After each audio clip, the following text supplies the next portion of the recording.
Hi, good afternoon. Usually if I talk about CDGs, I show you dysmorphic syndrome with many recognizable clinical features. But this time I want to show you a new CDG which is also recognizable but very different.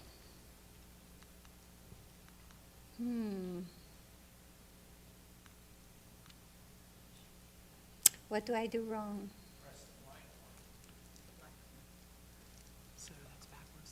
Yeah, oh, the black one. Probably you enjoyed this brilliant biochemical summary of all the ER-related CDGs. And as you see in the endoplasmatic reticulum, most of these steps are already well known.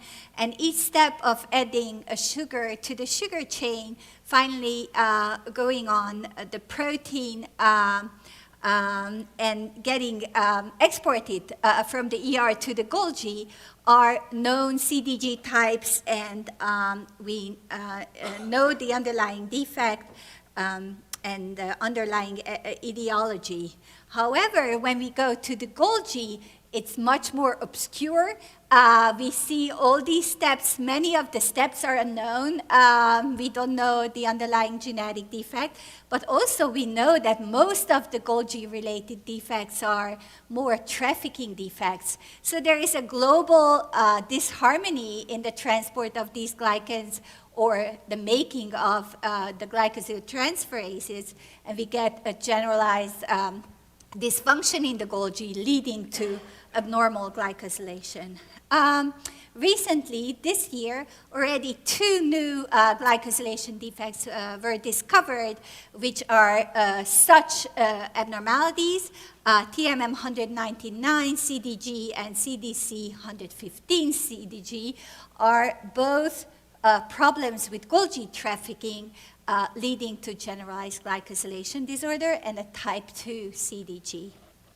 So I want to show you a case with a new CDG phenotype. We only saw it in male patients. There was an obvious liver disease, not just liver function tests were abnormal, but there was also hepatomegaly. There was fibrosis and the synthetic problems of the liver function. The patient had frequent infections. Some of them had developmental delay, but not all, which is unusual for CDG. And they didn't really have dysmorphic features. So this is a CDG you wouldn't think of like, wow, I knew that that will be a positive transferrin test. But as you see a classic type 2 CDG pattern. So some of these patients are from the same family. Several patients were just showing abnormal laboratory results for liver dysfunction, but some of the patients had liver biopsies because it was so abnormal functionally that they checked for his by liver biopsy, and classic change what was found is fatty liver disease. So this is our pedigree, and you see that there is consanguinity. Initially, we were suspecting an autosomal recessive disorder. However, with the other 2 males affected, we were also looking out for a possible X-linked inheritance. And based on the transferrin pattern by mass spectrometry, what we saw is there is a decreased sialylation. If you look at that little tiny glycan, you see that the terminal sialic acid is missing. And if you look to the left on at the smaller peaks, you see that some of the glycans are missing galactose as well. So there is an increased ratio of tri-silo and D-silo pattern, also supporting a Golgi-related defect. You also see here all the patients we encountered have similar abnormalities on transferrin isoelectric focusing, and you see the missing sialic acid and galactose on the glycan chains. So after characterizing these patients biochemically, we did exome sequencing in several of these individuals, starting with the first case, which already gave us a very good candidate gene, which was on the X chromosome.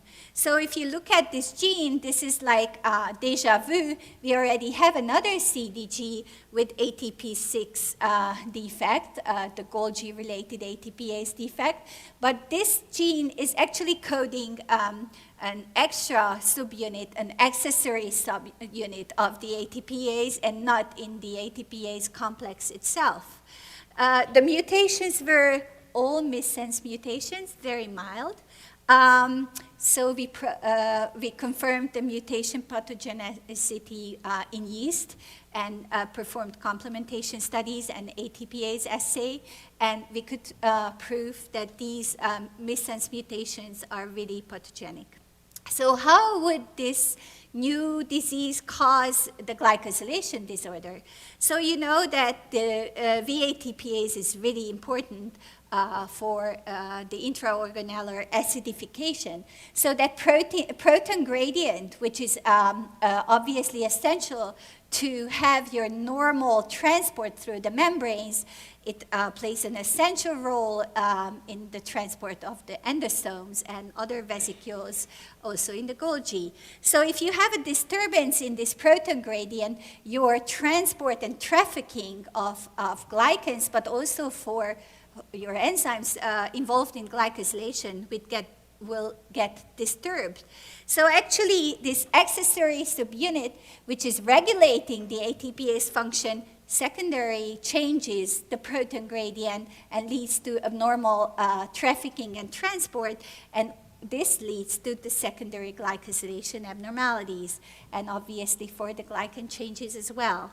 We know this from another disease, ATP6V082 CDG, where we also see some features of cutis luxa because the connective tissue elements are also affected by the Golgi trafficking.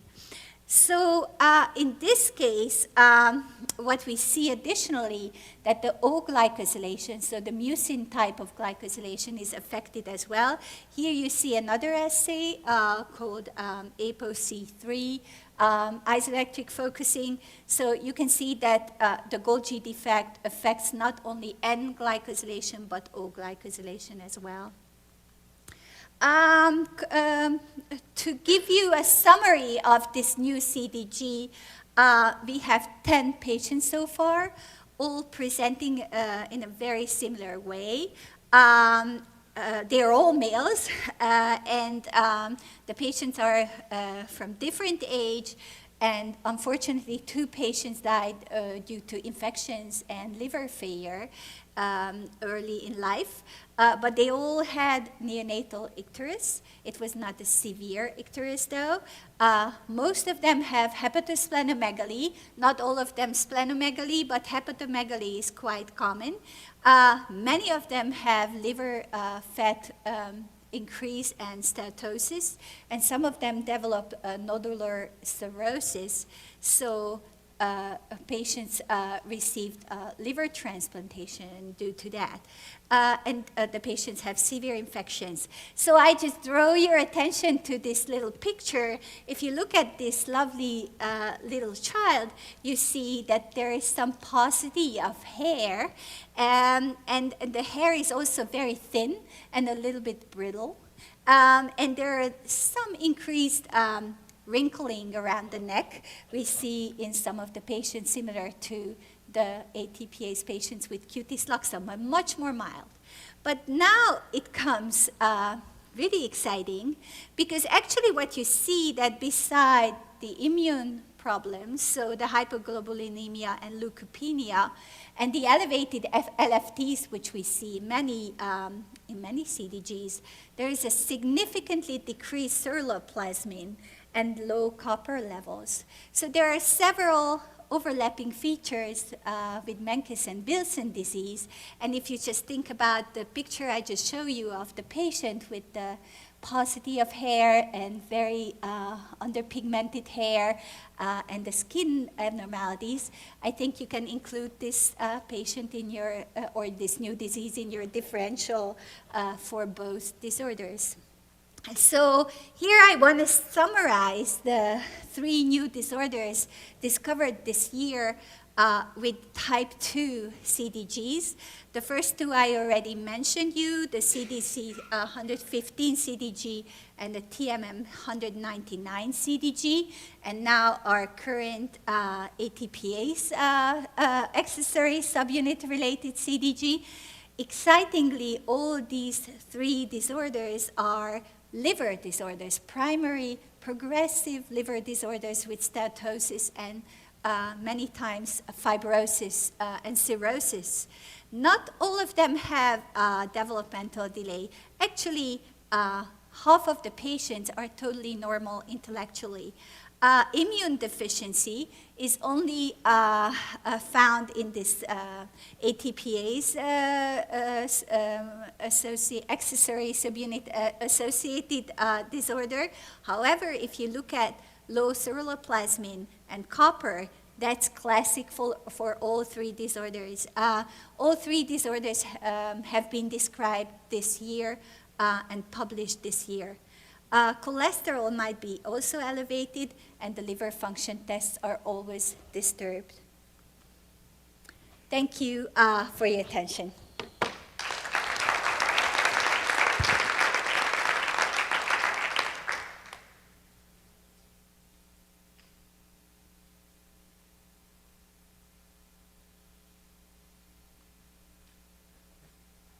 I have a question just to start with. How do you associate the changes in ceruloplasmin with the protein, the deficient protein? That's different than Menkes syndrome? So ceruloplasmin is highly glycosylated, and this is just secondary to the glycosylation defect. However, in these 3 disorders, it seems to be much more affected than other CDGs. In type 1 CDG, we measure low ceruloplasmin also frequently, but it's like 10%, 20% decrease. In these patients, the decrease is comparable with Wilson disease. Very interesting presentation, and I've obtained CDG testing in many patients with neonatal liver failure, and one of the issues that many times children with liver failure do have an abnormal CDG transferring pattern. How can one distinguish the one produced by the liver failure from the one due to the genetic disease? Thank you. This is it's an excellent question. I think ceruloplasmin would be a really good secondary marker because it's really a CDG marker as well. TBG would be a good marker, which is almost always abnormal in CDGs, also secondary. And I think that for coagulation factors, although in very severe liver failure, maybe they are disturbed as well, but in CDG, usually you have abnormal factors, both coagulation and anticoagulation, but your PT time is usually normal. So when you see all disturbances, but actually quite normal global coagulation, that's more typical for CDG. Thank you. Any further questions?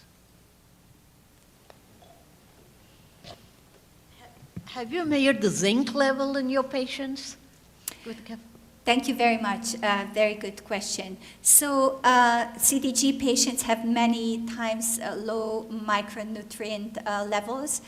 Magnesium, zinc, and copper could be low in patients, and also manganese have been found.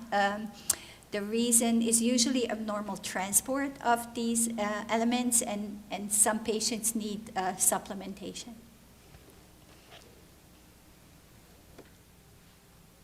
Any further questions? So thank you, Dr. Morava.